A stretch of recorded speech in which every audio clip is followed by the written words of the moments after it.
MP5, extending stock. 9mm, very, very accurate weapon. Goes over your shoulder, clips on, holds the weapon nice and firmly against your body. You have to use your hand. 2 30-round magazines, cocked and locked at all times. On the front, a torch.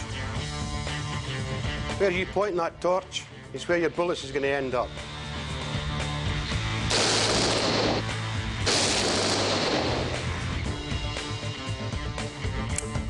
Remington 870 Magnum shotgun, 5 rounds. Piece of bungee in the end. This is carried by the person who's going to open the doors.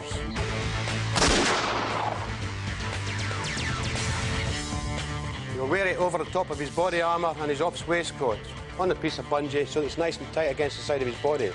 When he comes up to the door, he has to blow the hinges off, grabs the shotgun, pulls it out, bang, door open, lets it go, and it'll immediately fall back into his side.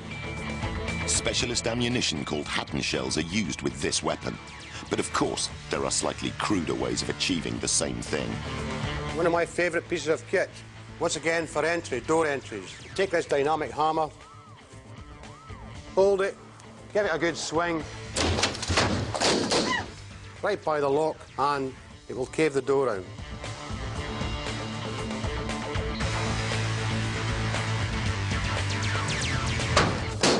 Stun grenades, flashbangs, lots of various names, but they all do the same thing. Loud bang, doesn't harm anybody, but it will distract the terrorists long enough for us to get into the room to do the business. 6-hour P228, 9mm semi-automatic pistol. This is your secondary weapon, and it's carried in your holster. If you have a stoppage in your main weapon, you'll immediately get down on your knee, draw this weapon and engage the target. Hopefully by that time the backup man will be in, he'll be taking out any terrorists from the room.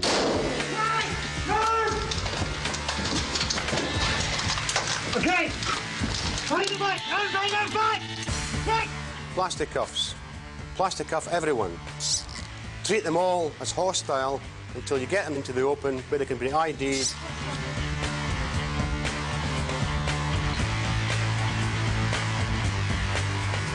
We train in this kit for months and months, so that it becomes like a second skin to us.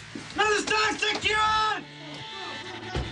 So that when we get called out on an operation, we can do the business without feeling restricted.